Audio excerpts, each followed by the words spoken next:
I completed the NoFap 90-day challenge 10 times over. And this is my number one tip for beginners getting started. And this is how I got started.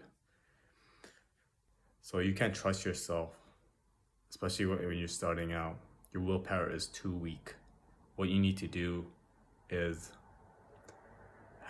create ways to make it harder for you to bust the nut, and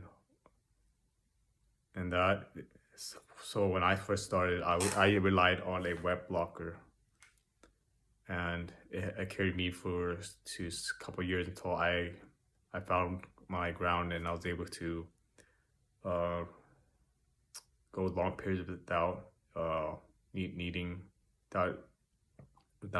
having urges. And for certain people who go